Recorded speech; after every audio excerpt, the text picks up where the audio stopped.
नमस्कार।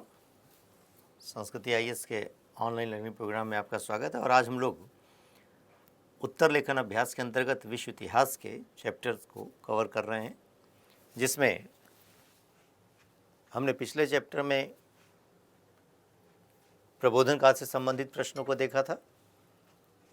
अब आज हम लोग समाजवादी विचारों का प्रसार मार्क्स तक, जो समाजवादी विचारों का प्रसार है, उसके अंतर्गत आए हुए प्रश्नों को समझेंगे, उसका उत्तर की रूपरेखा कैसे बनेगी। और इस प्रोग्राम का उद्देश्य ये है कि हम प्रश्नों को देखकर पहली चीज़ घबराना छोड़ दें, और दूसरी बात कैसे उसकी फॉर्मेटिंग करनी है, कैसे एक प्रश्न के उत्तर को लिखने से पहले उसके बारे में थोड़ा फ्रेम बनाना होगा, हमें अपने माइंड में फ्रेम बनाना होगा। सब कुछ पढ़ने के पश्चात भी दिक्कत इसी बिंदु पर आती है कि उत्तर कैसे लिखा जाए। तो इस सेशन के माध्यम से ये हम आपको बतलाना चाहेंगे कि उत्तर लिखना कोई चमत्कारिक प्रक्रिया नहीं है। आपने पढ़ा है और उसका लेखन का अभ्यास करना है, लगातार अभ्यास करना है। जितना हम रीडिंग लगाते हैं, जितना हम पढ़ते हैं, उसकी तुलना में लिखने का काम बहुत कम करते हैं। और यही वजह है कि शब्द और भाषा और वाक्य निर्माण में हमारी अपनी समस्याएं बनी रहती हैं।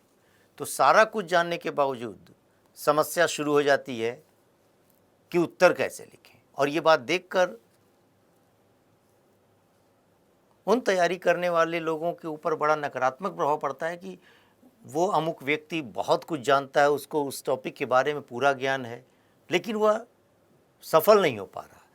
चूँकि सफलता का आधार आखिर मेंस के अंतर्गत लिखना है, उत्तर को लिखना है, और एक निर्धारित समय में 3 घंटे के अंदर तमाम प्रश्नों का उत्तर देना है। तो यही वजह है कि उत्तर लेखन अभ्यास आंसर राइटिंग सेशन के अंतर्गत हम आपको ये बतला रहे हैं कि एक टॉपिक को आपने कवर कर लिया, खूब बढ़िया से रिवाइज कर लिया, चीज़ों को जान गए। अब उत्तर की रूपरेखा कैसे बनाएंगे, कैसे हम स्टार्ट करें, कंक्लूज़न के लेवल पर क्या चीज़ें होनी चाहिए, और टॉपिक वाइज हम चीज़ों का अभ्यास कराएंगे। कि आज हम समाजवादी विचारों का प्रसार पढ़ रहे हैं, नेक्स्ट हम टॉपिक में अमेरिकी क्रांति, अमेरिकी गृहयुद्ध, फ्रांस की क्रांति, औद्योगिक क्रांति, एक एक करके जो अभी तक यूपीएससी में प्रश्न आए हुए हैं, स्टेट पीएससीज में प्रश्न आए, उनको कवर करने का प्रयास यहाँ पर कर रहे होंगे। तो पहला सवालों का सिलसिला शुरू करते हैं कि समाजवादी विचारों के प्रसार में अब एक प्रश्न है कि मार्क्स का साम्यवाद प्रधानतया जर्मन हेगलवाद और फ्रांसीसी समाजवाद की संतति है। यह यूपीएससी के एग्ज़ाम में 2018 में आया हुआ प्रश्न है। तो समझें कि जब हम कह रहे हैं कि मार्क्स का साम्यवाद प्रधानतया जर्मन हेगलवाद और फ्रांसीसी समाजवाद की संतति है, तो इसका तात्पर्य क्या हुआ? अब चीज़ों को आप पढ़ चुके हैं। तो यहाँ पर एक बात समझ पाइए कि अगर ये कह रहा है क्वेश्चन कि मार्क्सवाद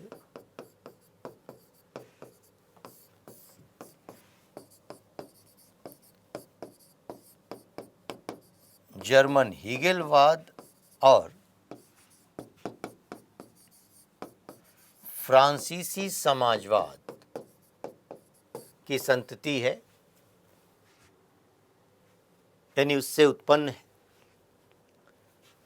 तो इसी बात को हमें समझाना और बताना है कहाँ तक है, कैसे है।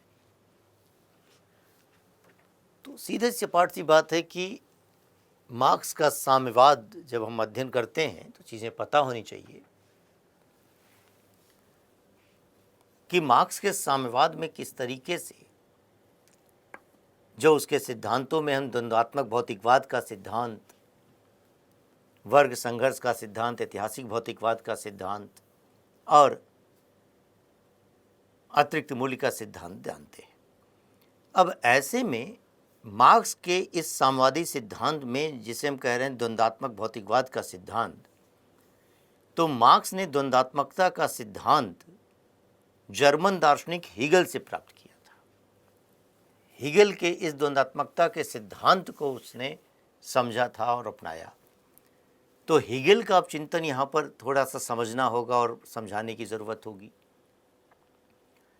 कि हीगल का जो द्वंद्वात्मकता का सिद्धांत है, जिसने कहा कि समाज का जो निर्माण है वह विचारों के उत्थान पतन की कहानी है, विचारों की टकराहट से वह इतिहास का निर्माण होता है।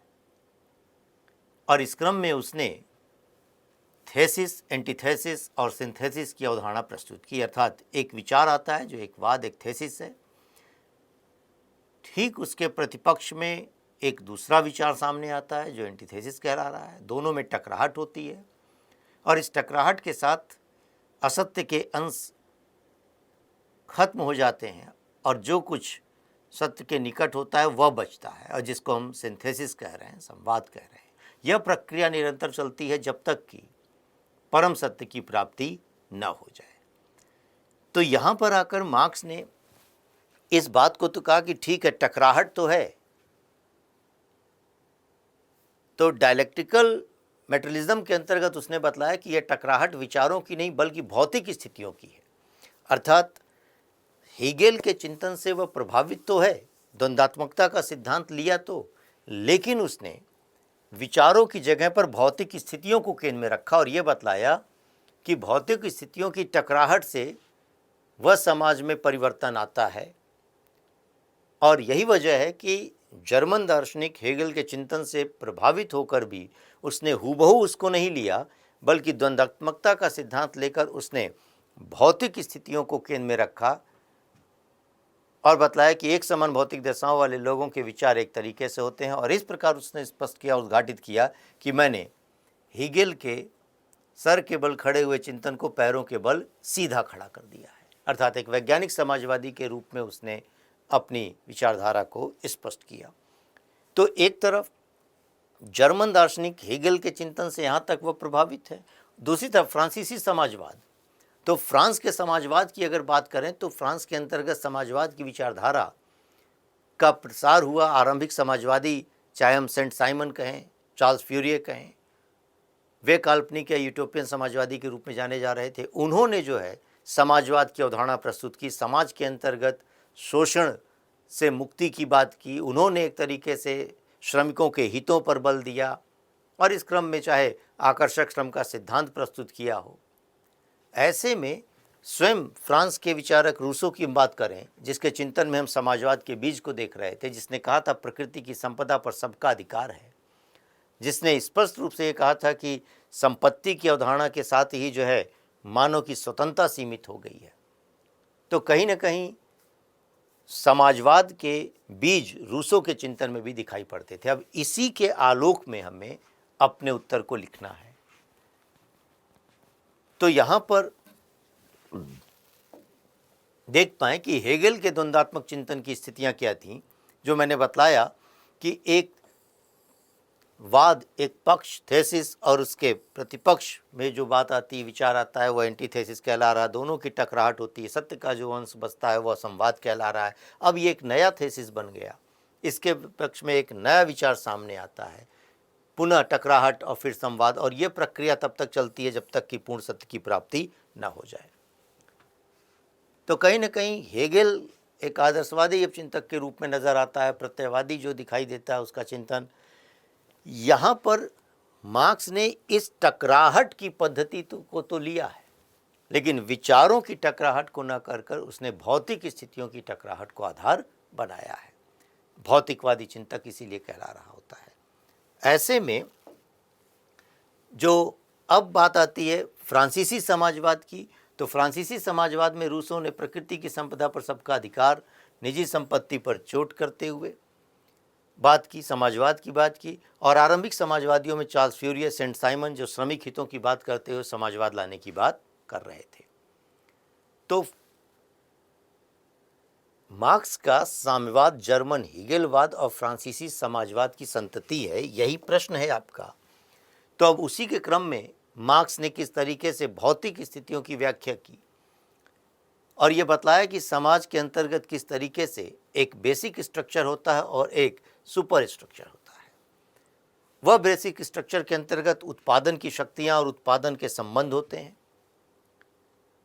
यहाँ पर इनको लिखना नहीं है, बस मार्क्स की बात आ रही है, इसलिए इस बात को समझना है कि भौतिक दशाओं के आधार पर, उसकी टकराहट के आधार पर मार्क्स ने समाज के अपने निर्माण की बात कही, उसमें परिवर्तन की बात कही। तो अगर अब प्रश्न पर लौटते हैं हम और देखते हैं कि प्रश्न था कि मार्क्स का साम्यवाद प्रधानतया जर्मन हेगेलवाद और फ्रांसीसी समाजवाद की संतति है। तो जितना पूछा है उसी के दायरे में रहकर हमें लिखना है।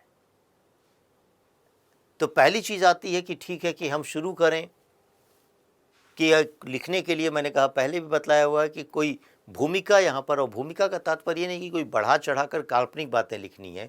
शुरुआत करने के लिए कोई हेडिंग मन में हम क्रिएट करें, किस माध्यम से चीज़ों को लिखें, तो एक क्वेश्चन का रूप सीधे सीधे दिखाई दे रहा है कि मार्क्स का साम्यवाद प्रधानतः जर्मन हेगेलवाद और फ्रांसीसी समाजवाद की संतति है।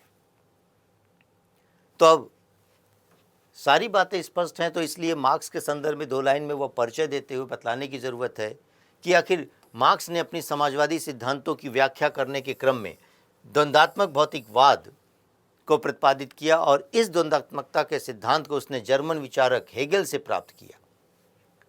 और वहीं दूसरी ओर यह भौतिकवादी अर्थशास्त्री व्यवस्था और वर्ग संघर्ष की अवधारणा फ्रांसीसी विचारकों के माध्यम से उसने प्राप्त किया। एक तरीके से समाजवाद की अवधारणा को फ्रांसीसी विचारकों सेंट साइमन, चार्ल्स फ्यूरिये जैसे आरंभिक समाजवादियों से उसने प्राप्त किया। यानी भूमिका में 2 चीज़ों को बतलाना है, और वो ये चीज़ कि कार्ल मार्क्स ने अपनी जो समाजवादी सिद्धांतों की व्याख्या की, उस व्याख्या में उसने अपने द्वंद्वात्मक भौतिकवाद के सिद्धांत में द्वंद्वात्मकता का सिद्धांत जर्मन दार्शनिक हेगेल से और समाजवाद के तत्वों को फ्रांसीसी समाजवादियों से प्राप्त किया हुआ था।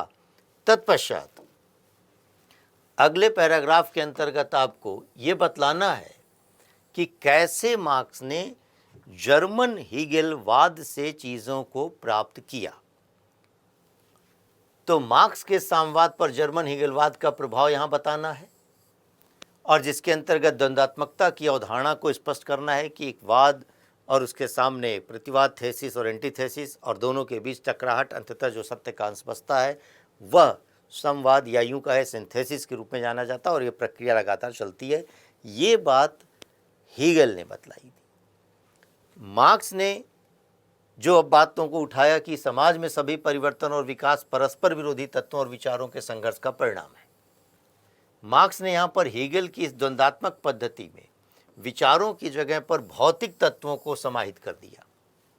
अर्थात ये जो मार्क्स ने हीगेल की द्वंद्वात्मक पद्धति को तो अपनाया, जिसके तहत हीगेल ने जो बतलाया था वो आपको यहाँ पर बतलाना है। तत्पश्चात बतलाइए कि मार्क्स ने हीगेल की द्वंद्वात्मक पद्धति को अपनाया तो, लेकिन विचारों की जगह पर उसने भौतिक स्थितियों को केंद्र में रखा और बतलाया कि भौतिक स्थितियों की टकराहट से, भौतिक स्थितियों से विचार बनते और बदलते हैं। भौतिक स्थितियों में परिवर्तन से ही विचारों में परिवर्तन होते हैं।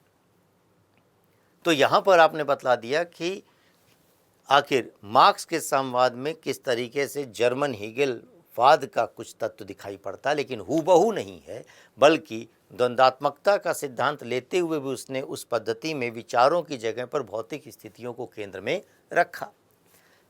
फिर नेक्स्ट पैरा आप बतलाएंगे जिसमें मार्क्स के साम्यवाद पर फ्रांसीसी समाजवाद का कहाँ प्रभाव दिखाई पड़ता है, और उस फ्रांसीसी समाजवाद के आरंभिक विचारकों में चाहे आप सेंट साइमन, चार्ल्स फ्यूरिये का नाम लिखते हुए उनके विचारों को संक्षेप में बतलाने की ज़रूरत है कि कैसे इन विचारकों ने अपने समाजवादी विचारों में अपने 2 वर्गों की पहचान की, और साथ में समाज में जो है एक श्रमिकों के हितों के लिए, दूसरे अर्थों में कहा जाए श्रम की महत्ता को भी प्रतिपादित किया और एक समाजवादी समाज की स्थापना का आदर्श सामने रखा।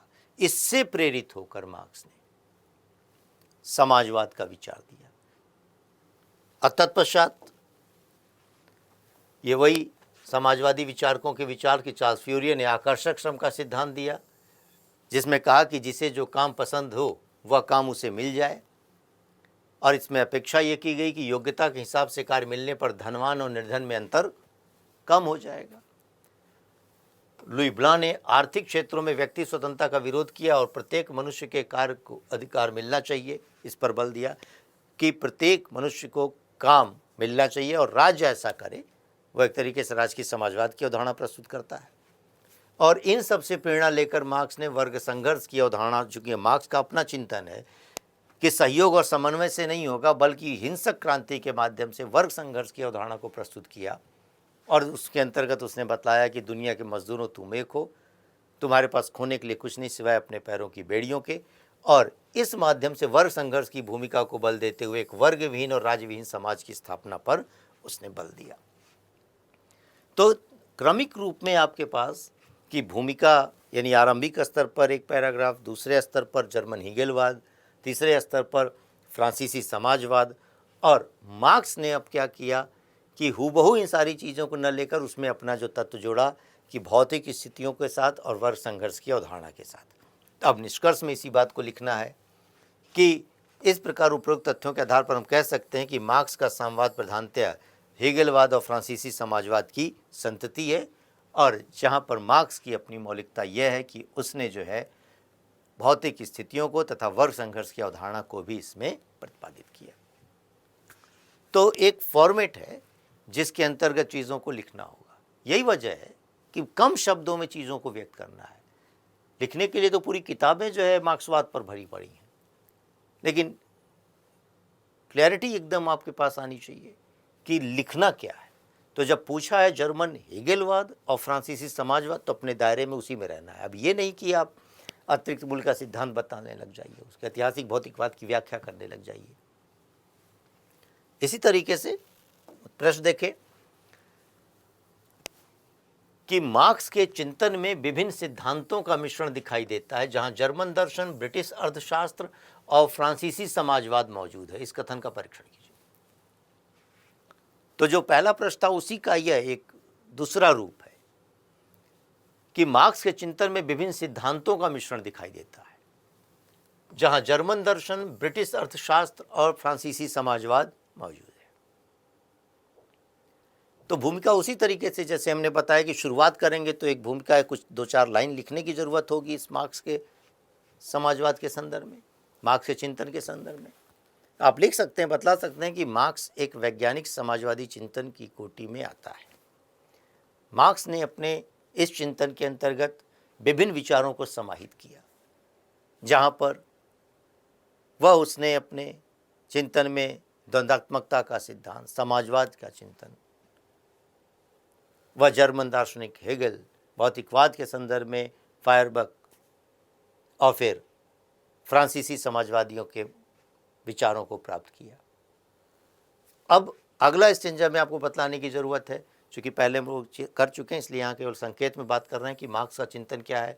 जर्मन दर्शन, जर्मन दर्शन में हेगेल का सिद्धांत जो अभी पढ़ रहे थे, द्वंद्वात्मकता, वो बतलाने की ज़रूरत है कि वाद, प्रतिवाद और संवाद, थेसिस, एंटीथेसिस और सिंथेसिस का कंसेप्ट हेगेल से प्राप्त किया। और फिर लुडविग फायरबाख, जर्मन दार्शनिक, भौतिकवाद का सिद्धांत इनसे प्राप्त किया, और जिसका विचार केंद्रीय विषय वस्तु ये थी कि दृश्यमान जगत ही सब कुछ है, यानी भौतिक जगत ही, मानव जगत ही सर्वप्रमुख है, भौतिक स्थितियां निर्णायक होती हैं। ये भौतिकवाद के सिद्धांत इससे प्रेरित हुआ मार्क्स। तो मार्क्स ने क्या किया, इस भौतिकवादी सिद्धांत को हेगेल के विचारों के स्थान पर रख दिया कि विचारों की टकराहट से नहीं बल्कि भौतिक स्थितियों की टकराहट से ही जो है वह समाज का निर्माण होता है। और ऐसे में जर्मन दर्शन का यह प्रभाव नजर आता है। साथ में ब्रिटिश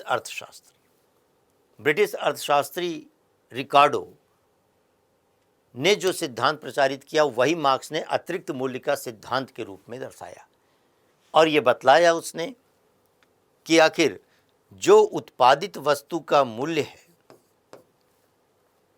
उसमें से जो श्रमिक मूल्य निकाल दिया जाए तो जो बचता है वह सरप्लस है, अतिरिक्त मूल्य है। यही अतिरिक्त मूल्य को पूंजीपति हड़प लेता है। तो मार्क्स ने यहीं पर आकर कहा कि यही जो है पूंजीपति यह अतिरिक्त मूल्य को हड़पता है, ये बेईमानी का कार्य उसने कहा। और इसी क्रम में कहा कि अब वर्ग संघर्ष के माध्यम से यह अतिरिक्त जो चीज़ें हैं यही प्राप्त करने की बात है। तो इसीलिए उनके बीच संघर्ष है, पूंजीपति और श्रमिकों के बीच में। तो अतिरिक्त मूल्य का सिद्धांत रिकार्डो से प्राप्त किया, जिसके अंतर्गत मार्क्स ने यह उद्घाटित किया और फिर फ्रांसीसी समाजवाद के तत्वों को भी बतलाना है कि रूसो के चिंतन में जो बात थी कि प्रकृति की संपदा पर सबका अधिकार है, रूसो ने समानता पर चोट की, प्रकृति पर बल दिया। उसके चिंतन में समाजवाद के बीज नजर आते थे। और तत्पश्चात औद्योगिक क्रांति, औद्योगिकरण के दौर में आरंभिक फ्रांसीसी समाजवादी चार्ल्स फ्यूरियर, सेंट साइमन, जिन्होंने आकर्षक श्रम का सिद्धांत प्रस्तुत किया, श्रमिक हितों पर बल दिया, एक समाजवादी समाज की स्थापना पर बल दिया, इससे प्रेरित होकर मार्क्स ने वह अपना चिंतन प्रस्तुत किया। लेकिन अब समझने की ज़रूरत है कि मार्क्स के चिंतन में इन विचारकों की भूमिका तो है, लेकिन मार्क्स की अपनी मौलिकता एक ये है कि उसने हीगेल के विचार केंद्रित अवधारणा की जगह पर भौतिक स्थिति केंद्रित अवधारणा प्रस्तुत की और फ्रांसीसी समाजवादियों का जो काल्पनिक रूप था उसकी जगह उसने वैज्ञानिक समाजवाद की स्थापना की, जहां बतलाया वर्ग संघर्ष के रूप में कि हिंसक क्रांति के जरिए समाजवाद आएगा, वर्ग समन्वय के माध्यम से नहीं। तो इसलिए जब ऐसे क्वेश्चंस आते हैं कि मार्क्स के चिंतन में विभिन्न सिद्धांतों का मिश्रण दिखाई पड़ता है, तो पहले उस सिद्धांत और मिश्रण को, और ये इस तरीके से फ्लो डायग्राम भी आप बनाकर दर्शा सकते हैं। तत्पश्चात निष्कर्ष के रूप में आप देखिए इन चीज़ों को कि ठीक बात है कि मार्क्सवाद में चाहे जर्मन दर्शन, ब्रिटिश अर्थशास्त्र और फ्रांसीसी समाजवाद का सिद्धांत मौजूद हो, किंतु मार्क्स की विशिष्टता इस बात में है कि उसने इधर उधर बिखरे हुए विचारों को एक सूत्र में एकत्र किया। इसलिए यह कहा जाना ज़्यादा उचित है कि मार्क्स में मौलिकता से ज़्यादा संश्लेषण की क्षमता है। कभी भी आपके पास भविष्य में ये लाइन क्वेश्चन के रूप में हो सकती है, तो फिर आपके लिए ये थोड़ी ना कि मार्क्सवाद और उसके सिद्धांत बदल जाएंगे। यूपीएससी में, सिविल सर्विसेज में आपके पास क्वेश्चंस, शब्द वाक्य भाषा बदल जाएगी, थीम तो वही रहेगी। तो अगर ऐसे क्वेश्चंस आ जाए मार्क्स में मौलिकता से ज़्यादा संश्लेषण की क्षमता थी, तो इसका मतलब मार्क्स ने कोई एकदम से कोई विचार नहीं दिया, कई सारे विचारों का वहां पर मिश्रण नजर आता है, यही उसकी विशेषता है। तो ऐसे फॉर्मेट में आपको उत्तर को लिखना होगा। देखिए प्रश्न का ही रूप देखें, अगर जो मैं कह रहा था कि मार्क्सवाद मार्क्स की मौलिकता का नहीं बल्कि उसके संश्लेषण की क्षमता का परिचायक है। टिप्पणी कीजिए। तो भूमिका, परिचय, मार्क्सवाद का सिद्धांत जो हमने अभी पहले भी देखा कि मार्क्स एक वैज्ञानिक समाजवादी चिंतक के रूप में दिखाई पड़ता है, जिसके अंतर्गत विभिन्न विचार शामिल हैं, विभिन्न विचारों का मिश्रण दिखाई देता है। और फिर आप उसी विचारों के मिश्रण को लेकर विभिन्न विचारकों के सिद्धांत क्या रहे, जर्मन दार्शनिक हेगेल, लुडविग फायरबाख, ब्रिटिश अर्थशास्त्री रिकार्डो के विचार और फ्रांसीसी समाजवाद का तत्व, और अंत में निष्कर्ष जो पिछले क्वेश्चन में देखे कि आखिर इन विचारकों के विचार तो हैं, लेकिन मार्क्स की अपनी मौलिकता यही है कि उसने विचारों को एक तार्किक तरीके से रखा और समाजवाद की वैज्ञानिक व्याख्या प्रस्तुत की। इस दृष्टि से हम कह सकते हैं कि मार्क्सवाद या मार्क्स का चिंतन उसकी मौलिकता के लिए नहीं बल्कि संश्लेषण क्षमता के लिए जाना जाना चाहिए।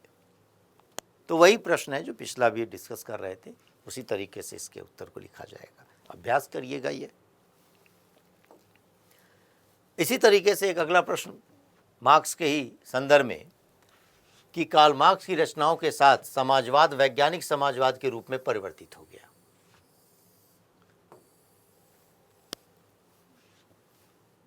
मार्क्स ने जिस तरीके से कम्युनिस्ट मैनिफेस्टो और दास कैपिटल की रचना की और इसी के साथ ही वैज्ञानिक समाजवादी चिंतन लोकप्रिय होने लगा, तो कार्ल मार्क्स की रचनाओं के साथ समाजवाद वैज्ञानिक समाजवाद के रूप में परिवर्तित हो गया। 2018 में आईएएस के एग्जाम में पूछा गया प्रश्न है। अब ऐसे में कि जो समाजवाद की अवधारणा थी वह पहले से ही चल रही है, जो आरंभिक समाजवादी कहला रहे थे। ये आरंभिक समाजवादी जिन्हें हमने पहले भी समझे जाने, चार्ल्स फ्यूरिये, सेंट साइमन, और इन विचारकों के विचार समाजवाद को लोकप्रिय बना रहे थे, समाजवाद की अवधारणा को प्रस्तुत कर रहे थे। लेकिन मार्क्स की रचना के साथ ही जब मार्क्स ने 1848 में कम्युनिस्ट मैनिफेस्टो और फिर आगे चलकर उसके सहयोगी एंगल्स ने प्रतिपादित किया, बतलाया दास कैपिटल के अंतर्गत, तो फिर वैज्ञानिक समाजवाद, और वैज्ञानिक समाजवाद का तात्पर्य यही हो गया कि द्वंद्वात्मक भौतिकवाद का सिद्धांत प्रस्तुत किया। मार्क्स के अपने सिद्धांत हैं कि द्वंद्वात्मकता का सिद्धांत, वर्ग संघर्ष का सिद्धांत, अतिरिक्त मूल्य का सिद्धांत, तो उस वैज्ञानिक समाजवाद के अंतर्गत उसके इन सिद्धांतों को उद्घाटित करने की जरूरत है। तो प्रश्न का उत्तर किस रूपरेखा के साथ होगा, उससे पहले इस बात को समझ लें कि मैंने कहा कि जो आरंभिक समाजवादी हैं, जिन्हें हम काल्पनिक और आदर्शवादी समाजवादी कह रहे होते हैं, इन्होंने जो समाजवादी राज्य के निर्माण पर बल दिया था, समाजवादी राज्य के निर्माण का लेकिन उपाय नहीं बताया था, इसी वजह से काल्पनिक कहला रहे हैं, जिनमें सेंट साइमन हैं, चार्ल्स फ्यूरिये हैं, लुई ब्लां प्रमुख रूप से हैं, और रॉबर्ट ओवेन ब्रिटिश उद्योगपति रहे। इन्होंने जो है, सेंट साइमन ने समाज में पूंजीपति और श्रमिक वर्ग की पहचान की, सामंतवाद की समाप्ति पर बल दिया, जन्म आधारित विशेषाधिकारों की समाप्ति पर बल दिया था। चार्ल्स फ्यूरिये ने आकर्षक श्रम का सिद्धांत प्रस्तुत किया, और यही वजह है कि चार्ल्स फ्यूरिये के अपने की इस सिद्धांत के साथ कि अगर गुलाब उगाने के शौकीन गुलाब की खेती करें, गेहूं के अपने शौकीन गेहूं की खेती करें, सबको अपने अपने रुचि के अनुसार कार्य मिलेगा, तो फिर कोई अंतर, कोई ऊंच नीच की भावना नहीं होगी। तो ये आरंभिक जो समाजवादी हैं, लुई ब्लां जैसे श्रमिक हितों पर बल दे रहे हैं, राज्य कार्यशालाओं के निर्माण के माध्यम से समाजवाद लाने की बात कर रहे हैं कि राज्य का कर्तव्य दायित्व है कि वह लोगों को कार्य दे। तो आरंभिक समाजवाद की बातें थी, मार्क्स के पहले भी समाजवाद की बात चल रही थी, लेकिन समाजवाद कैसे स्थापित हो इसकी तार्किक व्याख्या नहीं थी। ये लोग कहीं ना कहीं काल्पनिक इसीलिए कहला रहे थे कि वर्ग समन्वय, सहयोग, हृदय परिवर्तन के माध्यम से समाजवाद लाने की बात कर रहे थे। मार्क्स ने तार्किक रूप से समाज के अपने पहले विकास की व्याख्या की ऐतिहासिक भौतिकवाद के सिद्धांत के अंतर्गत बतलाया कि अभी तक का समाज जो है वर्ग संघर्ष का इतिहास रहा है, और आदिम साम्यवाद से लेकर उसने दास समाज, सामंती समाज, पूंजीवादी समाज और फिर एक समाजवाद और फिर साम्यवाद की परिकल्पना प्रस्तुत की। तो यहां पर आकर आपको अब देखना होगा कि मार्क्सवाद जो वैज्ञानिक समाजवाद है वह इन बिंदुओं के अंतर्गत कि ऐतिहासिक भौतिकवाद का सिद्धांत, द्वंद्वात्मक भौतिकवाद, वर्ग संघर्ष का सिद्धांत और अतिरिक्त मूल्य का सिद्धांत, इसके अंतर्गत उसने जिन विचारों को प्रतिपादित किया वही वैज्ञानिक समाजवाद के रूप में जाना जाता है। तो अब इन बातों को संक्षेप में ही हम लोग चर्चा कर रहे हैं। मैं पहले ही इनको डिटेल में समझा चुका हूँ, पढ़ा चुका हूँ। अब ये क्वेश्चन आंसर सेशन में हम क्वेश्चन की फॉर्मेटिंग की बात कर रहे थे कि क्वेश्चन कैसे अब आप डील करेंगे। कि प्रश्न है कि कार्ल मार्क्स की रचनाओं के साथ समाजवाद वैज्ञानिक समाजवाद के रूप में परिवर्तित हो गया। तो आरंभ में मैंने कहा कि एक भूमिका अर्थात शुरुआत करने की ज़रूरत है, और वह शुरुआत इसी रूप में कि एक विचारधारा के रूप में समाजवाद का उदय तो 18वीं सदी में औद्योगिक क्रांति के परिणाम स्वरूप हो गया, जब समाज में दो नए वर्ग पूंजीपति और श्रमिक अर्थात पूंजीपति या बुर्जुआ और यह मजदूर या सरवारा वर्ग का उदय हुआ, जिसके अंतर्गत सरवारा वर्ग की बेहतरी के लिए प्रयास करने पर जोर दिया गया था। तो साथ ही पूंजीवादी व्यवस्था की शोषणकारी नीतियों को उखाड़ फेंकने पर बल दिया गया। कुल मिलाकर देखा जाए अगर तो आरंभिक स्तर पर ऐसी लाइन पंक्तियां आप रटिए मत, थीम को समझें। लिखा है कार्ल मार्क्स की रचनाओं के साथ समाजवाद वैज्ञानिक समाजवाद के रूप में परिवर्तित हो गया। तो यहाँ पर समाजवाद की एक विचारधारा कब और किन वजह से आई, उसको लेकर आप प्रश्न के उत्तर की शुरुआत कर सकते हैं कि औद्योगिक क्रांति के साथ ही जो है समाजवाद का रूप सामने आता है, जहाँ पर एक पूंजीपति वर्ग एक श्रमिक वर्ग है। अब उसी श्रमिक वर्ग अगर है, पूंजीपति वर्ग है, तो श्रमिकों की दशा चिंतनीय है, और उसको दूर करने के लिए जो विचारधारा उसको हम समाजवाद के नाम से जान रहे हैं।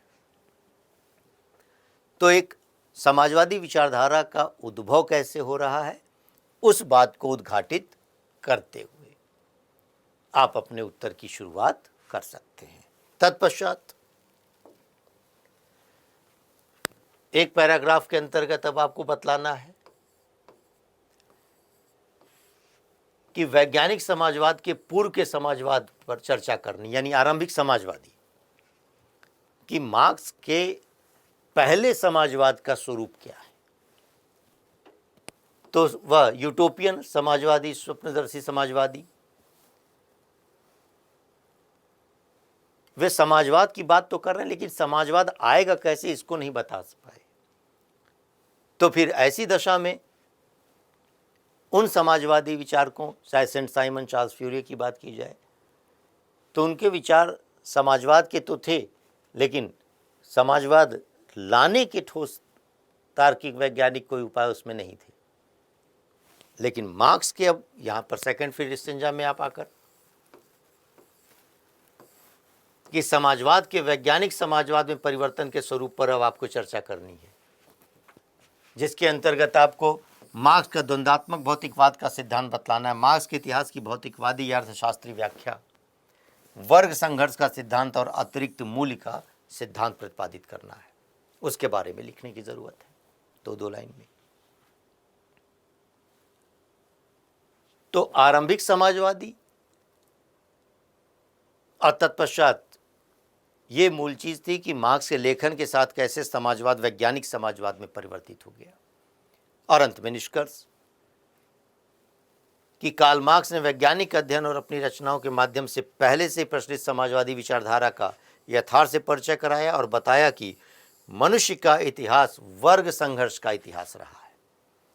अतः सर्वहारा वर्ग को अपनी सत्ता के लिए संगठित होकर पूंजीपति वर्ग के विरुद्ध क्रांति करनी होगी। इससे समाज में वर्ग भेद मिट जाएगा और वर्ग विहीन समाज का निर्माण होगा। सीधी सी लाइन है, कोई इसमें रटने की जरूरत नहीं है। जब आप पढ़ेंगे चीज़ों को तो निष्कर्ष का तात्पर्य यही हो गया कि मार्क्स ने आखिर अपने लेखन के साथ ही समाजवाद को वैज्ञानिक समाजवाद के रूप में बतलाया कि समाजवाद आएगा कैसे, तो हिंसक क्रांति के जरिए समाजवाद आएगा और तत्पश्चात सर्वहारा का शासन स्थापित होगा। ये उसका है मूल चीज। तो ये समझें इस चीज़ों को। उत्तर लिखने के लिए मैंने कहा कि प्रैक्टिस, बराबर अभ्यास है। तो एक दिमाग में बनना चाहिए, छोटे छोटे पैराग्राफ में चीज़ों को लिखें, चाहे हेडिंग बनाकर लिखें, पॉइंट आउट करें चीज़ों को। जो पूछा है वो चीज़ कभी ओझल ना हो, प्रश्न पर बार बार नज़र आपकी रहे, आप देखते रहें उसको कि प्रश्न क्या रहा है। अगला प्रश्न देखें। अब देखिए, लंबा चौड़ा प्रश्न है। लिखा है कि अगर हमें राज्य की अपनी धारणा को परिभाषित करना हो तो हमारा उत्तर होगा कि राज्य गरीब लोगों का साहूकार है। सरकार के उत्पादन के साजो सामान की खरीद करने और सामाजिक कार्यशालाओं की स्थापना के लिए वित्तीय सहायता देगी, पर्यवेक्षण करेगी। लुई ब्लां के उपयुक्त कथन के आलोक में यूरोप में पूर्व मार्क्सवादी विचारधारा पर प्रकाश डालिए। देखिए, बात फिर वही है। आईएएस के एग्जाम में 2014 में पूछा गया प्रश्न कि लुई ब्लां का ये विचार है।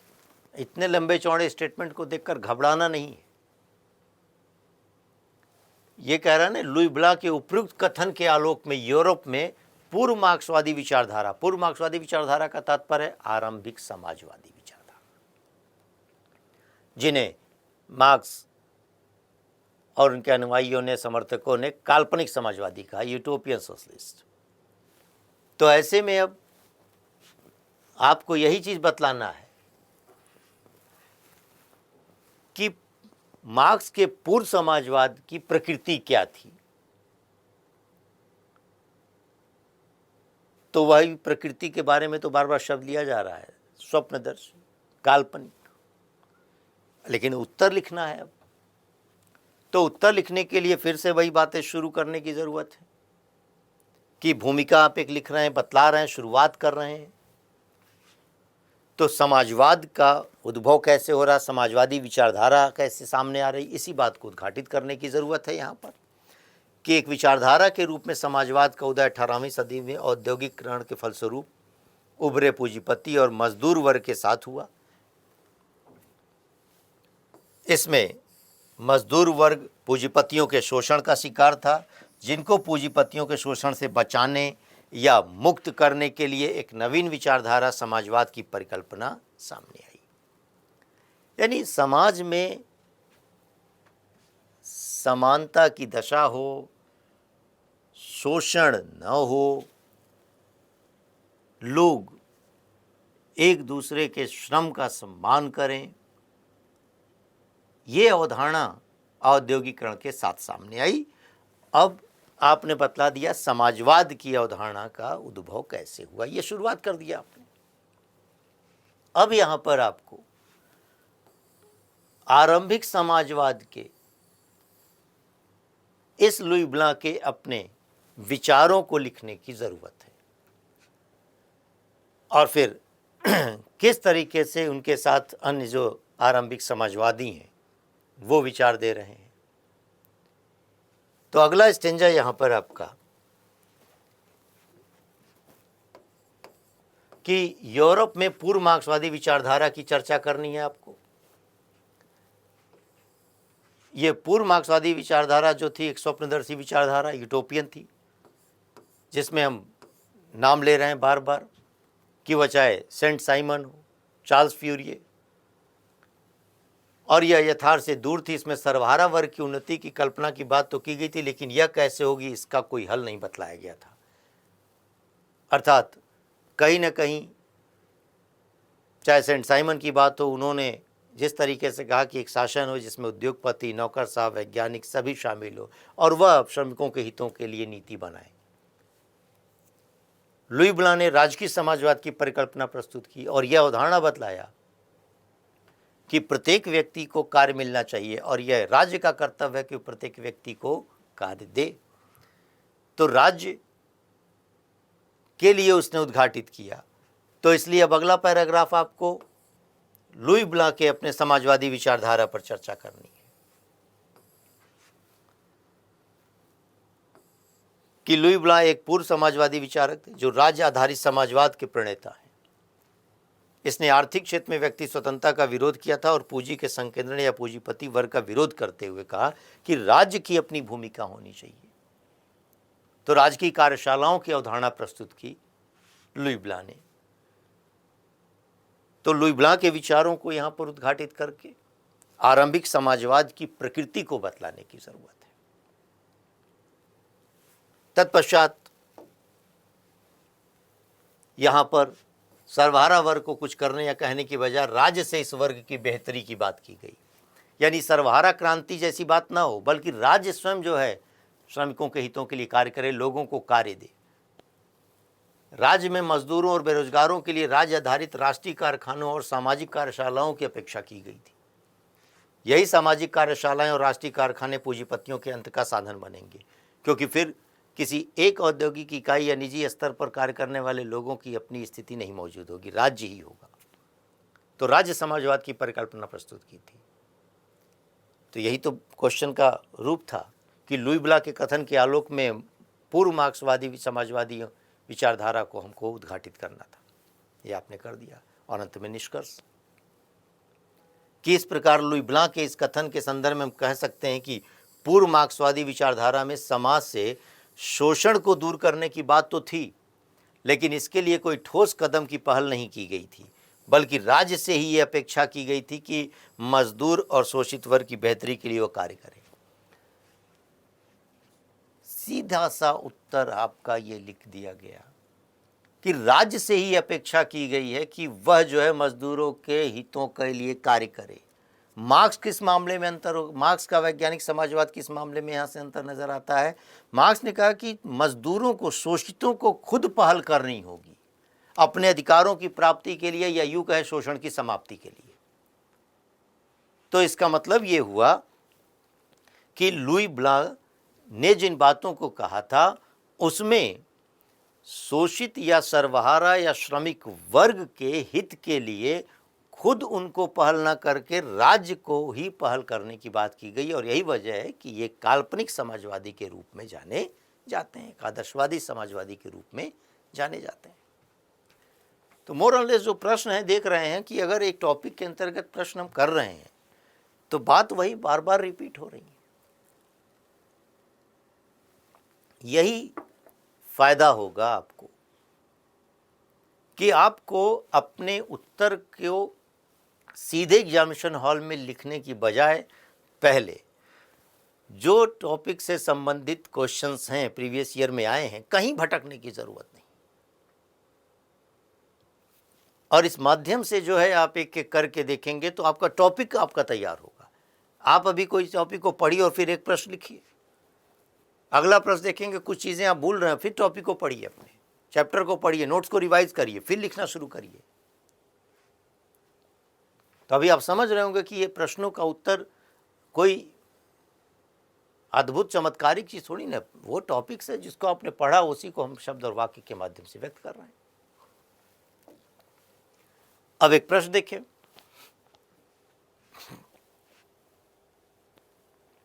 कार्ल मार्क्स ने वेल्थ ऑफ नेशन पर अपनी आलोचनात्मक बुद्धि लगाई, जबकि स्मिथ ने सूर्य प्रकाश को देखा था।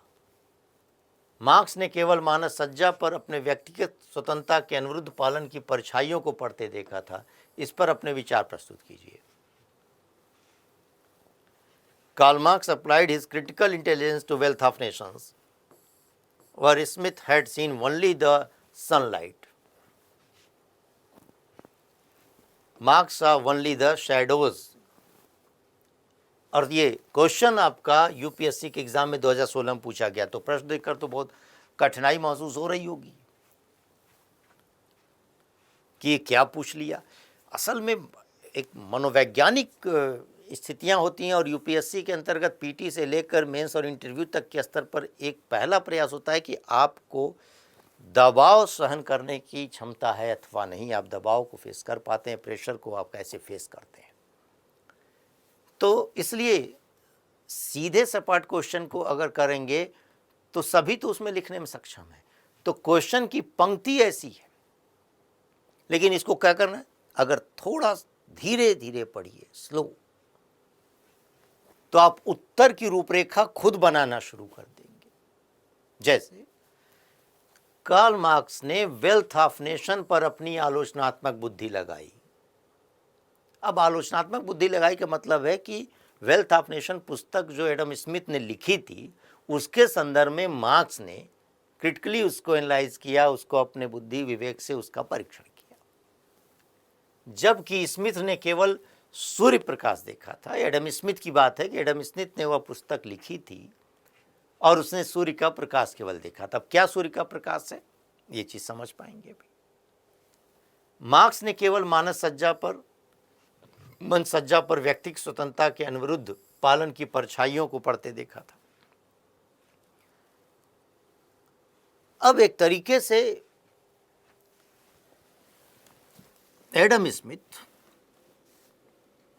ने अपनी पुस्तक 1776 में एक वेल्थ ऑफ नेशन पुस्तक की रचना की और उस पुस्तक के अंतर्गत उन्होंने उद्घाटित किया, बताया विचारों को लेकर। प्रबोधनकालीन विचारक थे 18वीं सदी में। उसके अंतर्गत उन्होंने स्पष्ट किया कि जिस तरीके से प्रकृति स्वतंत्र, वैसे बाजार के नियम भी स्वतंत्र हैं। अतः बाजार को अपने नियम मांग और पूर्ति के आधार पर चलते रहना चाहिए, उसमें किसी बाह्य हस्तक्षेप की जरूरत नहीं है। यानी जिस तरीके से प्रकृति स्वतंत्र है, वैसे आर्थिक नियम भी स्वतंत्र हैं। उनके अपने नियम हैं, राज्य को उसमें हस्तक्षेप करने की, उनको नियम बनाने की, रेगुलेट करने की जरूरत नहीं है। और इसी क्रम में उन्होंने लेज़र फेयर, एक तरीके से मुक्त व्यापार की अवधारणा प्रस्तुत की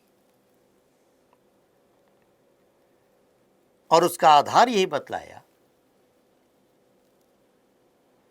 कि यही अब उनका चिंतन पूंजीवादी अर्थव्यवस्था का आधार है कि व्यक्ति को यह स्वतंत्रता होनी चाहिए कि वह उत्पादन करे, वह अपनी निजी स्तर पर स्वतंत्रता से उत्पादन करेगा तो जितनी मांग होगी उतना करेगा। इससे क्या होगा कि वह आर्थिक प्रगति, आर्थिक विकास होगा। तो व्यक्ति की स्वतंत्रता को उसने आर्थिक विकास से जोड़ा। तो व्यक्ति की स्वतंत्रता को यहां पर उसने एक उज्जवल पक्ष को देखा कि अगर व्यक्ति स्वतंत्र है, किसी भी पेशे को अपनाने के लिए, कार्य को करने के लिए, उद्यम को करने के लिए उस पर किसी तरह का कोई अंकुश नहीं होना चाहिए, उसके उत्पादन पर कोई, वितरण पर कोई राज्य का हस्तक्षेप या नियंत्रण नहीं होना चाहिए। तो एडम स्मिथ ने एक तरीके से व्यक्ति की स्वतंत्रता के एक उज्जवल पक्ष को देखा था। उसने केवल उसको एक तरीके से सूर्य का प्रकाश बतलाया था। लेकिन मार्क्स ने अब उसी पूंजीवादी संरचना की अपनी प्रकृति का अध्ययन किया। तो पूंजीवाद की प्रकृति, पूंजीवाद को ही जो है एडम स्मिथ भी देख रहा है और मार्क्स भी देख रहा है। उस पूंजीवादी व्यवस्था के अंतर्गत व्यक्ति की स्वतंत्रता के एक पहलू को आर्थिक विकास से जोड़ा। अब मार्क्स भी उसी पूंजीवादी व्यवस्था के अंतर्गत की खामी को देख रहा है कि व्यक्ति की स्वतंत्रता किस तरीके से निजी संपत्ति की अवधारणा को लागू करते हुए कुछ को धनवान और दूसरे को निर्धन बना रही है और वह श्रमिक का शोषण का आधार बन जा रही है। तो ऐसी दशा में उसने उस पूंजीवादी व्यवस्था के व्यक्ति स्वतंत्रता आधारित प्रवृत्ति को मानव समाज के संदर्भ में अंधकार के रूप में देखा कि यह कैसे मनुष्य के अपने अधिकारों को सीमित कर रहा है। तो ये अगर चीज़ों को जब आप टॉपिक पढ़ते हैं तो समझ पाते हैं। तो एक पक्ष यहाँ पर हमको ये बतलाना है कि वेल्थ ऑफ नेशन का अपना मूल चिंतन क्या है, एडम स्मिथ का, और फिर मार्क्स ने उस चिंतन को किस तरीके से देखा और उसकी व्याख्या की, ये बतलाने की जरूरत है। देखने का नजरिया है ये देखने का। तो यही वजह है कि इस प्रश्न के संदर्भ में वेल्थ ऑफ नेशन जो एडम स्मिथ की पुस्तक है, 2 लाइन उनके बारे में समझ लें कि बाजार के नियम भी स्वतंत्र हैं जैसे कि प्रकृति की। यानी एक तरीके से प्रकृति की तरह बाजार के नियम भी स्वतंत्र हैं। लेज़र फेयर का सिद्धांत दिया मुक्त व्यापार और कहा कि यह भी प्रकृति का नियम है। आर्थिक गतिविधियों पर नियंत्रण प्राकृतिक कानून के खिलाफ है। आर्थिक गतिविधियों पर नियंत्रण नहीं होना चाहिए। प्राकृतिक कानून राज्य के कानून से कहीं बेहतर है।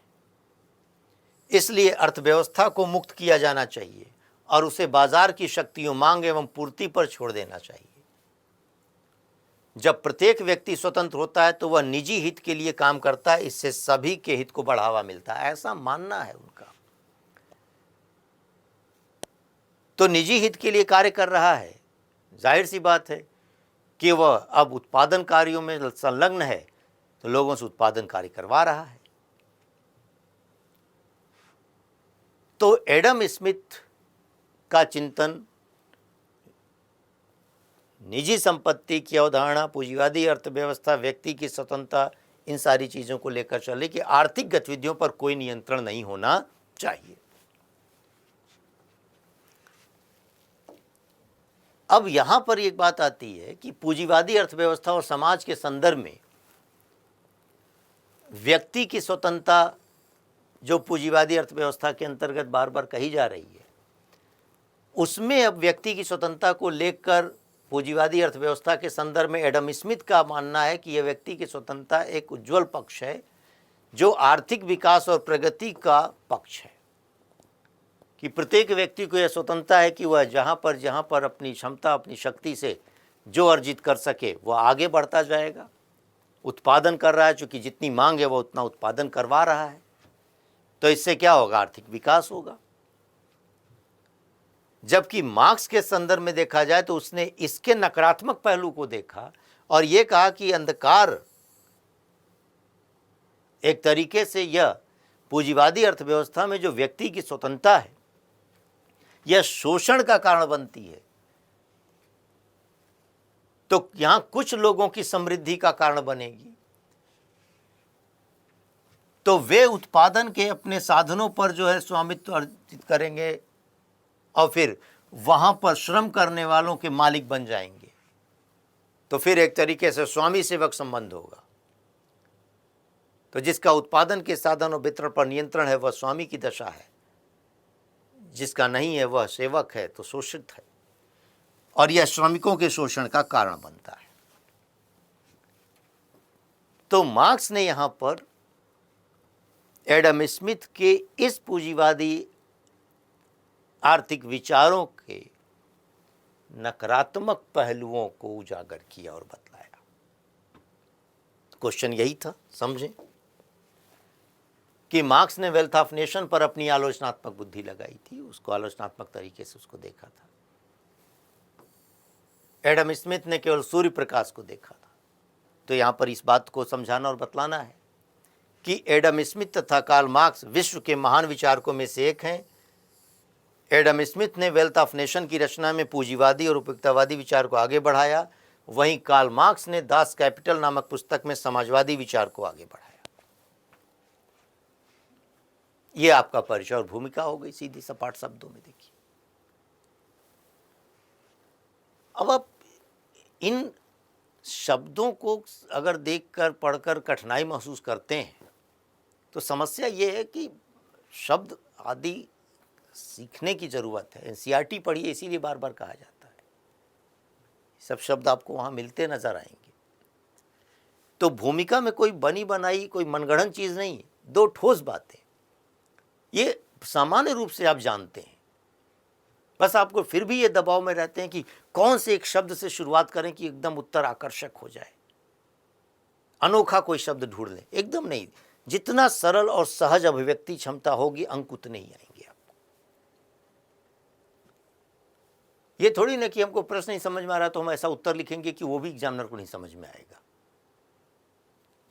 ये काम नहीं करना है। प्रश्न को समझने के लिए उसके निकटवर्ती आप शब्दों की तलाश करिए, समझ में आ जाएगा। और फिर एडम स्मिथ और कार्ल मार्क्स के संदर्भ में 2 लाइन लिख दिया आपने। ये थोड़ी लिखना कि एडम स्मिथ का जन्म कहाँ हुआ था, उसका पारिवारिक जो है इतिहास आप बतलाने लगे। तो भूमिका के अंतर्गत संक्षेप में आपने बातें लिखी, 2 लाइन में बात बतला दी कि एडम स्मिथ पूंजीवादी और मार्क्स समाजवादी विचारों को उद्घाटित करने वाला है। मूल बात ये थी। तत्पश्चात अब एक पैराग्राफ के अंतर्गत आपने एडम स्मिथ की रचना वेल्थ ऑफ नेशन में उल्लेखित क्लास अर्थशास्त्र के सिद्धांतों को बताना शुरू किया, जो उसके मूल विचार है। वो विचार जो अभी देख रहे थे उन्हीं को यहाँ पर शब्दों में व्यक्त किया गया कि पूंजीवादी और मुक्त अर्थव्यवस्था की उसने वकालत की, सत्ता पर मध्यवर्ग का अधिकार को स्पष्ट किया, वाणिज्यवाद पर चोट किया जो कहीं न कहीं राज्य की गतिविधियों के अंतर्गत चलने वाली आर्थिक संरचना थी। अर्थव्यवस्था में राजसत्ता का कम से कम हस्तक्षेप होना चाहिए, बाजार के नियम में बाह्य हस्तक्षेप नहीं होना चाहिए, डिमांड एंड सप्लाई, मांग और पूर्ति का सिद्धांत लागू होना चाहिए। तो आपने एक पैराग्राफ में एडम स्मिथ के ये मूल विचारों को उद्घाटित कर दिया। तत्पश्चात दूसरे पैराग्राफ में आपने अब कार्ल मार्क्स के द्वारा जो है आर्थिक सिद्धांत की जो आलोचना की उसको उद्घाटित करने की जरूरत है, और वह यही कि मुक्त व्यापार और पूंजीवाद केवल लाभ पर आधारित है और यह शोषण को जन्म देता है। केवल लाभ, तो लाभ कौन? जिसका अधिकार है संपत्ति पर।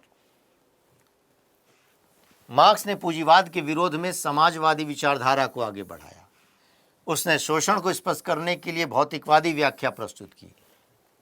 समाज के अपने ऐतिहासिक भौतिकवाद के क्रम में विभिन्न कालखंड का अध्ययन किया और बताया कि अभी तक मानव समाज का इतिहास वर्ग संघर्ष का इतिहास है। ऐसे में ये आप विचार मार्क्स के दे रहे हैं, पहले भी पढ़ चुके हैं हम लोग। अभी वर्ग संघर्ष की बात किया उसने।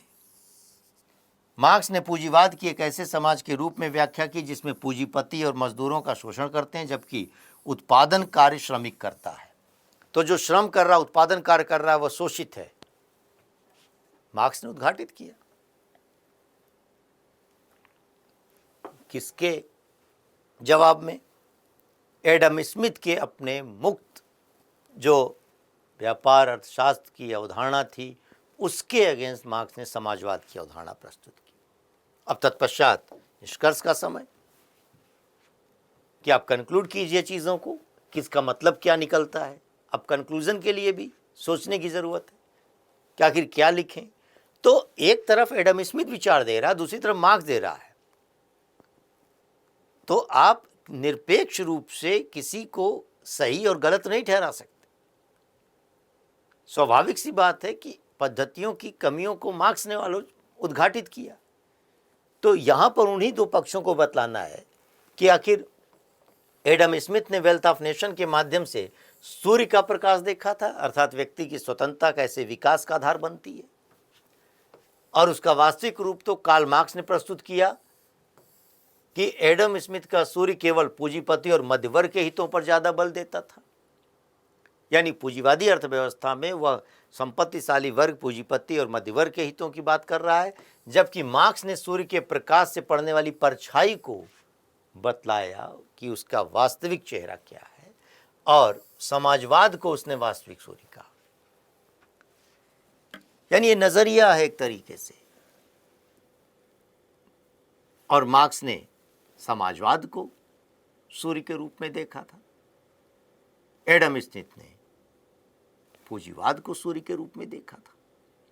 तो कुल मिलाकर ऐसे प्रश्नों का उत्तर लिखने के लिए आपको पहली आवश्यकता होगी टॉपिक को विस्तार से पढ़ें, गहराई से पढ़ें, एक एक चीज, एक एक शब्द का अर्थ समझें, और तत्पश्चात उत्तर लिखने की बात आती है। और उत्तर लिखने के लिए कोई शब्दावली या कोई वाक्य रटना नहीं है, थीम को समझें, पैराग्राफ अपने माइंड में बनाएं, किस किस पैराग्राफ में या किस हेडिंग के अंतर्गत चीज़ों को लिखना, चाहे कॉपी पर उसको पहले पॉइंट आउट कर लें एक फ्लो डायग्राम के माध्यम से कि अच्छा भूमिका लिखनी है, उत्तर की शुरुआत करनी है, फिर पहला पैरे में क्या आएगा, एडम स्मिथ के विचार, उन विचारों को कीवर्ड्स में आप अपने दिमाग पे ले आए। अच्छा, मुक्त अर्थव्यवस्था, मार्क्स का अपना चिंतन संक्षेप में, तभी जो है यूपीएससी के अंतर्गत सभी प्रश्नों को आप हल कर पाएंगे। अगला प्रश्न देखें कि देखिए कि अब तक के मानव समाज का इतिहास वर्ग संघर्ष का इतिहास है। इस कथन की विवेचना कीजिए। मार्क्स का चिंतन, ये कभी भी आपके पास डायरेक्ट क्वेश्चन आ सकता है इस रूप में। कि अब तक के मानव समाज का इतिहास वर्ग संघर्ष का इतिहास है। तो पहली चीज़ मैंने बताई कि शुरू करने के लिए आपको एक भूमिका के रूप में बतलाना शुरू करना है। भूमिका किस चीज़ की? जब मार्क्स का यह कथन है तो फिर वैज्ञानिक समाजवादी, तो उसी पंक्ति के साथ शुरू कीजिए कि मार्क्स के वैज्ञानिक समाजवादी चिंतन के संदर्भ में यह कथन इतिहास की भौतिकवादी स्थितियों को उद्घाटित करता है। यहां मौजूद वर्ग संघर्ष की स्थिति को दर्शाया गया है। जब यह कह रहा है कि अब तक का मानव समाज का इतिहास वर्ग संघर्ष का इतिहास है, तो शुरुआत भी इसी शब्द से करिए कि मार्क्स के वैज्ञानिक चिंतन के अंतर्गत समाज के अंतर्गत वर्गीय संघर्ष की दशा को यहाँ बतलाया गया है कि मार्क्स ने अपने चिंतन में ऐतिहासिक भौतिकवाद के अंतर्गत उद्घाटित किया कि समाज में दो वर्ग होते आए हैं, शोषक और शोषित, स्वामी और सेवक। उस संदर्भ में आपको उद्घाटित करना है। तो भूमिका बतला दिया आपने कि मार्क्स के वैज्ञानिक समाजवादी चिंतन के संदर्भ में ये एकदम टू द पॉइंट चीज़ें जो होती हैं कि एकदम से आपको कहीं बिखराव नहीं लाएंगी। इतिहास की भौतिकवादी स्थितियों को उद्घाटित करते हुए वहां मौजूद वर्ग संघर्ष की स्थिति को दर्शाया गया है। कोई भी शब्द और वाक्य हो सकता है यहां पर, बस इसी बात को ध्यान में रखना है। तत्पश्चात नेक्स्ट पैरा के अंतर्गत आप मार्क्स के सिद्धांतों के अनुसार अब संपत्ति की अवधारणा के विकास के साथ ही समाज में वर्गीय संरचना का निर्माण हुआ, जिसमें संपत्तिशाली वर्ग अधिकारों से युक्त हो गया और वंचित वर्ग अधिकार विहीन हो गया। समाज की भौतिकवादी जो व्याख्या उसने की वही चीज बतलाया कि संपत्ति की अवधारणा के विकास के साथ समाज में दो वर्ग सामने आए, एक संपत्तिशाली, दूसरा संपत्ति विहीन, हैव और हैव्स नॉट। उत्पादन के साधन पर नियंत्रण रखने वाला यह संपत्तिशाली वर्ग शोषक होता है और उसके अधीन उत्पादनकर्ता शोषित कहलाता है। देखिए कौन सा कठिन शब्द और वाक्य लिखा आपने, क्या नहीं जानते इसके बारे में? बस केवल यह है कि आप बिखराव का शिकार हो जाते हैं क्योंकि आपके पास पॉइंट्स नहीं होते कि किस एक ढांचे में चीज़ों को लिखना है। अब ये विचार कहाँ से आ गए, क्यों आप लिख रहे हैं? कि जब आपने लिखा कि भौतिकवादी स्थितियों को उद्घाटित किया, तो अब मार्क्स के जब आप ऐतिहासिक भौतिकवाद के सिद्धांत को पढ़ना शुरू करेंगे तो उसमें ये वाली विचार बिंदु आएंगे। और तत्पश्चात आपको अगले पैराग्राफ में बतलाना है कि मार्क्स ने भौतिक स्थितियों में परिवर्तन के साथ ही विचारों में परिवर्तन आता है को उद्घाटित किया। वही बातें जो अभी हम हीगल के चिंतन के माध्यम से द्वंद्वात्मक पद्धति की बात को कह रहे थे कि मार्क्स ने द्वंद्वात्मकता का सिद्धांत तो लिया, लेकिन वहाँ पर भौतिक स्थितियों को केंद्र में रखकर बतलाया भौतिक स्थितियों में परिवर्तन से समाज में परिवर्तन या विचारों में परिवर्तन आता है। इसी क्रम में उसने भौतिकवादी व्याख्या करते हुए इतिहास की दास समाज, सामंती समाज का उल्लेख किया और इन समाजों में शोषक और शोषित वर्गों की उपस्थिति बतलाई। फलतः इनके बीच तनाव और संघर्ष होता है, यह बतलाया। यह संघर्ष उस समाज में सर्वाधिक होता है जहां शोषण चरम पर होता है, और ऐसा पूंजीवादी समाज में शोषण चरम पर होगा क्योंकि एक औद्योगिक समाज है। तो आपने अब मार्क्स के अपने ऐतिहासिक भौतिकवाद की व्याख्या करने के क्रम में ये पंक्तियों को लिखना शुरू किया कि उसने आदिम साम्यवाद, दास समाज, सामंती समाज, पूंजीवादी समाज की अवधारणा प्रस्तुत की और कहा कि इसी पूंजीवादी समाज में शोषण चरम पर होगा, शोषक शोषित संबंध तनावपूर्ण होंगे, इसलिए सर्वहारा क्रांति भी यहीं पर होगी। तो एक तरीके से उसने क्या बतलाया, समाज में सदैव दो वर्ग होते आए हैं और फिर स्पष्ट कर दिया कि प्रत्येक समाज में अभी तक दो वर्ग होते आए हैं जिसमें हितों को लेकर संघर्ष चलता है। पूंजीवादी समाज में सर्वहारा वर्ग चेतनामय होकर हिंसक क्रांति के माध्यम से पूंजीवादी व्यवस्था को समाप्त कर एक वर्ग विहीन समाजवादी व्यवस्था का निर्माण करेगा।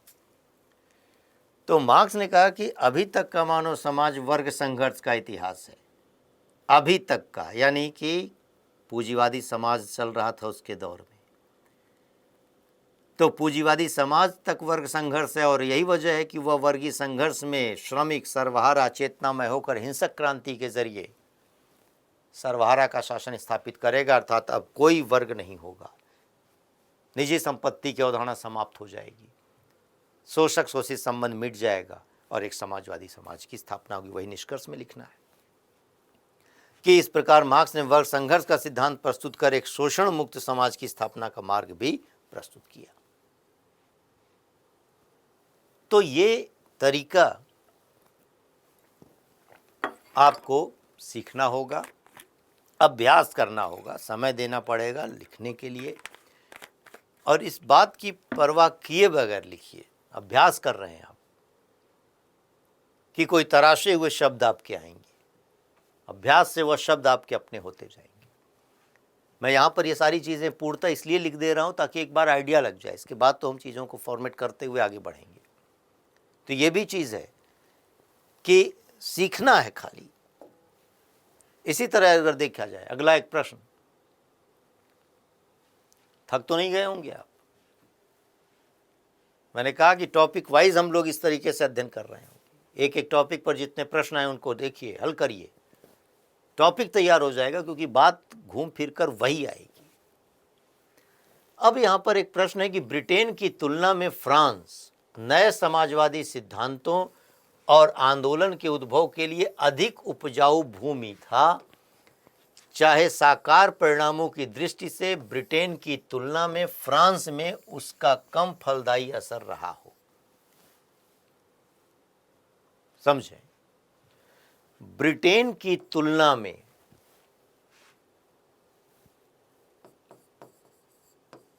यानी दो देशों की बात की जा रही है। ब्रिटेन की तुलना में फ्रांस नए समाजवादी सिद्धांत एवं आंदोलन के उद्भव के लिए अधिक उपजाऊ भूमि था। यानी फ्रांस समाजवादी सिद्धांतों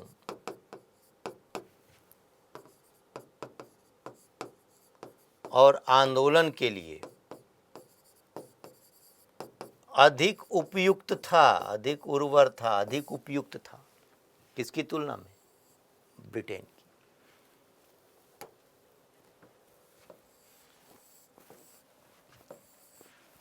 लेकिन परिणामों की दृष्टि से ब्रिटेन की तुलना में फ्रांस में उसका कम फलदायी असर रहा। इसका तात्पर्य क्या हुआ? बेशक समाजवादी सिद्धांत और आंदोलन फ्रांस में ज्यादा बेहतर हो सकते थे, लेकिन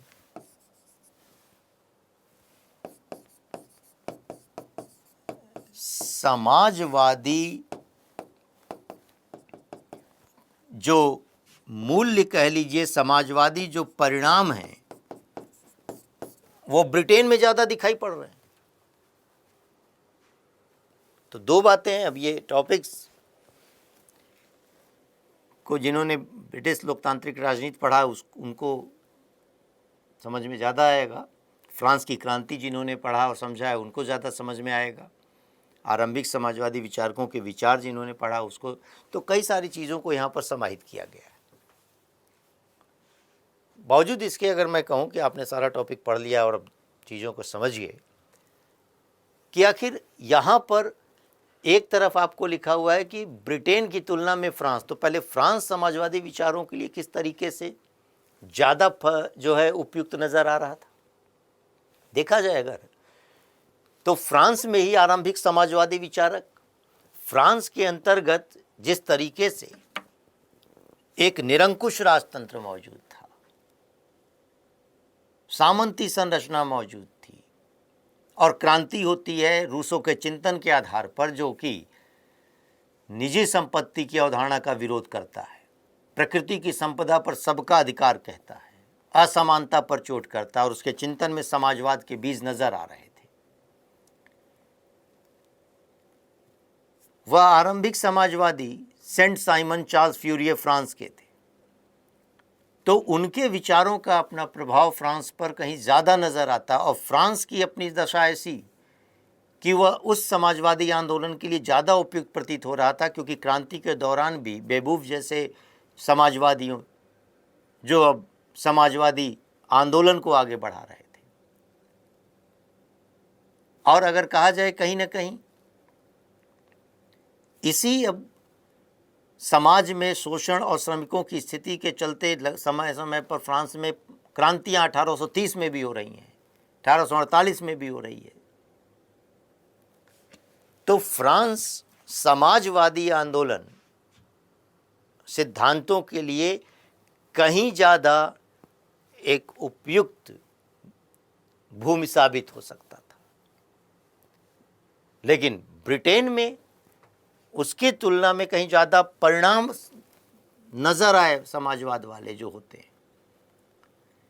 क्योंकि ब्रिटेन का अब क्यों ऐसा रहा, तो समझने की ज़रूरत है कि ब्रिटेन एक लोकतांत्रिक उदारवादी राजनीतिक शासन प्रणाली से युक्त, और ऐसी दशा में अगर कहा जाए कि ब्रिटेन के अंतर्गत यह परंपरा रही कि वहाँ पर बैलेट के माध्यम से परिवर्तन होता था, बुलेट के माध्यम से नहीं, तो लोग क्रांति की ओर आकर्षित नहीं हुए।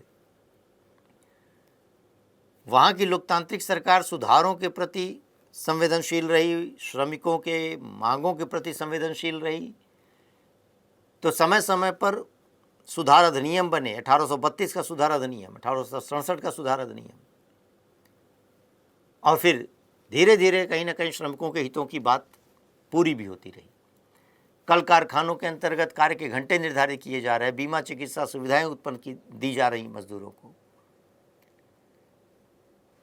तो यहाँ पर अगर इसी फॉर्मेट को अब ध्यान में रखकर हम उत्तर की रूपरेखा समझें कि आप शुरुआत इस स्तर पर कर रहे होंगे कि चलिए एक भूमिका है कि आधुनिक समाजवादी विचारधारा का विकास औद्योगिक क्रांति की देन थी। कई बार ये बातें लिख चुके।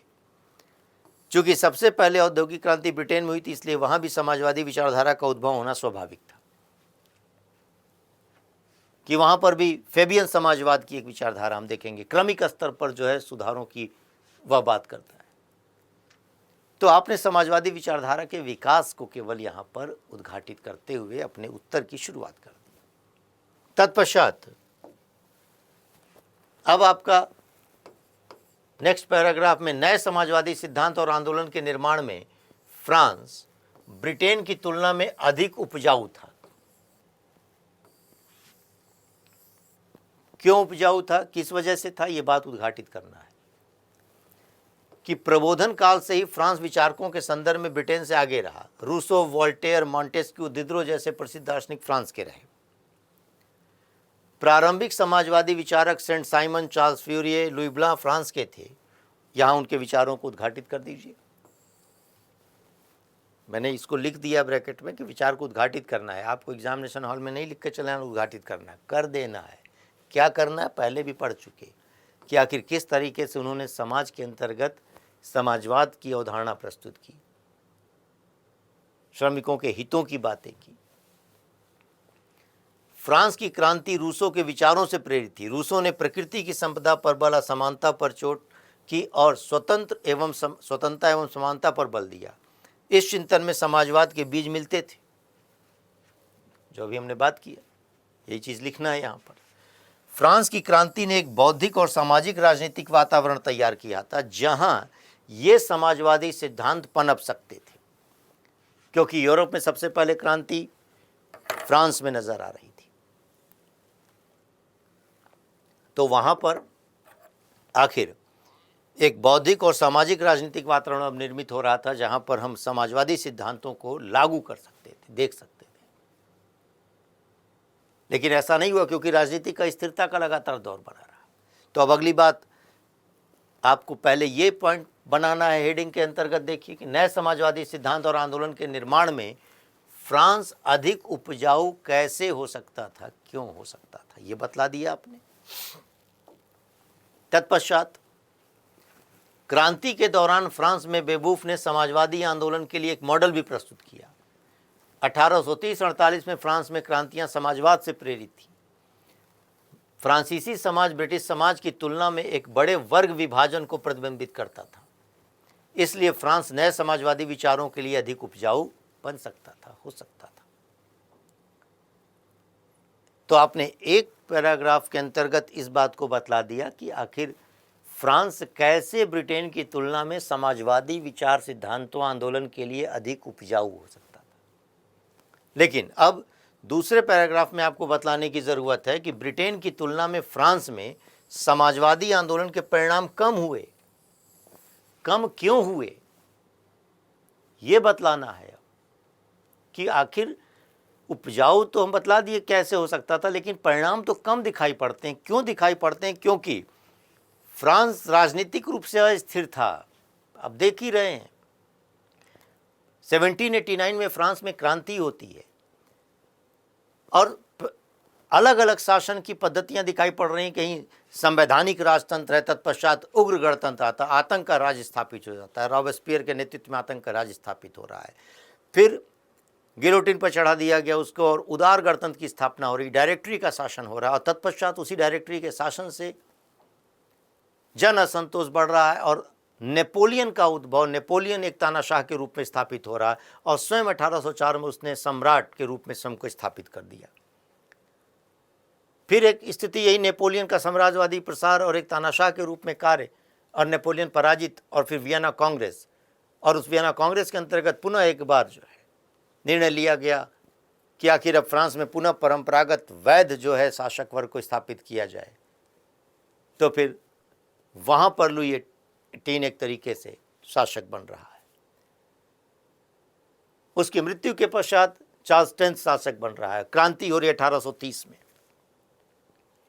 लुई फिलिप वहाँ पर अब आर्लियंस वंश का शासक बनता है। तत्पश्चात हम देख रहे हैं कि लोगों की अपेक्षाएं पूरी नहीं हुई। गीजो मंत्रिमंडल के अंतर्गत फिर से एक कैथोलिक धर्म के प्रति ज़्यादा जो है पक्षपात रखा जाने लगा। अब व्यक्ति की स्वतंत्रता पर अंकुश लगाया जाने लगा। अकाल की स्थितियां हैं, मूल्य वृद्धि की दशा है, बेरोजगारी की समस्या है, इनका कोई निराकरण नहीं किया जा रहा है। तो 1848 में क्रांति नजर आती है। राजनीतिक अस्थिरता, लिखना नहीं है ये सारी बातें, इसी एक शब्द में वो पूरी हो गई चीज। ब्रिटेन में दीर्घकालिक लोकतांत्रिक परंपरा थी। ब्रिटिश समाज उदार था, लोकतांत्रिक था। समाजवादी फेबियन समाजवाद से प्रेरित थे जो क्रमिक सुधार पर बल दे रहे थे। फेबियन समाजवाद एक तरीके से क्रमिक रूप में जो है समाजवाद को लाने की प्रक्रिया, परंपरा, पद्धति, सिद्धांत, फेबियन सोशलिज्म की एक धारा समाजवाद में ये चीज़ें आती हैं। तो यहाँ पर आकर आपने बतला दिया कि फ्रांस में ये परिणाम कम क्यों हुए और ब्रिटेन में ज़्यादा क्यों दिख रहे हैं। तत्पश्चात ब्रिटेन के अंतर्गत बैलेट से परिवर्तन होता था, तब बुलेट के प्रति आकर्षण नहीं था, गोली के लिए, हिंसक क्रांति के लिए जरूरत नहीं थी, क्योंकि वहां पर लोकतांत्रिक प्रक्रिया थी। यही वजह है कि 32, 67, 84 के अधिनियम में सुधार हुए, कारखाना अधिनियम बने, मजदूरों के हित की बात की जा रही है। निष्कर्ष, फिर भी ब्रिटेन की अपेक्षा फ्रांस में समाजवादी सुधार की दिशा में सीमित प्रयास किए गए थे। इसका एक कारण यह था कि ब्रिटेन का प्रबुद्ध नेतृत्व जो श्रमिकों की दशा में सुधार लाकर समाजवादी क्रांति की संभावना को टालने के लिए प्रतिबद्ध था, वहीं दूसरी तरफ फ्रांस में लुई नेपोलियन III के अधीन राजतंत्र की स्थापना और नेपोलियन III की सरकार के द्वारा श्रमिक विरोधी रुख अपनाया जा रहा था, इसलिए वहाँ पर कोई समाजवाद के लिए परिणाम दिखाई नहीं पड़े। तो ये कुछ टॉपिक्स जो आपके पास हैं, जिनको हम लोग प्रश्न उत्तर के रूप में देख रहे हैं, इनका अभ्यास लगातार करना है। और इसी तरीके से मैंने कहा कि एक एक करके कि अब हम लोग अमेरिकी क्रांति, अमेरिकी गृहयुद्ध से संबंधित जो प्रश्न उनको डील करेंगे, फिर फ्रांस की क्रांति से करेंगे, एक एक करके एक एक टॉपिक, पूरे इतिहास को इसी तरीके से एक बार विस्तार से पढ़ेंगे और तत्पश्चात उससे संबंधित आए हुए प्रश्नों को विस्तार से समझेंगे, उसके उत्तर को लिखेंगे और ये सारे उत्तर की रूपरेखा फॉर्मेट आपको आपके PDF फॉर्मेट में आपके पास मौजूद होगी। तो घबराना नहीं है, एकदम समझना है चीज़ों को। सहायता के लिए, सहयोग के लिए आपके पास ये मैटर भी रहेगा, विगत वर्षों के प्रश्नों का पूरा उत्तर फॉर्मेट आपके पास रहेगा। और सोच कर देखें कि अगर हमने ऐसे 300 प्रश्नों को हल कर लिया, 400 प्रश्नों को हल कर लिया, लिख डाला, तो सोचिए एग्जामिनेशन हॉल में आप जो 451 प्रश्न लिखना शुरू करेंगे उत्तर, अपने आप में गुणवत्ता होगी आपकी। तो तनाव में नहीं आना है, घबराना नहीं है। इस प्रश्नोत्तर कार्यक्रम के माध्यम से हम लोग क्रमिक रूप में विश्व इतिहास के सारे टॉपिक को भी कवर कर रहे होंगे। तो एक बार विस्तार से क्लास में अध्ययन कर रहे हैं, तत्पश्चात अलग से जो है क्वेश्चन सेशन को देखेंगे, और यही पद्धति होती है और यही करने के उपरांत ही सफलता प्राप्त होगी। तो कुल मिलाकर उम्मीद है कि ये आपको टॉपिक समझ में आ रहा होगा। प्रश्न के उत्तर को कैसे लिखना है, कुछ अभ्यास प्रश्न आपको पीडीएफ फॉर्मेट में उसके अंतर्गत नोट्स में मिल जाएंगे, उससे माध्यम से अभ्यास भी करना है और फिर आगे के टॉपिक को हम लोग क्रमिक रूप में कवर करेंगे। धन्यवाद।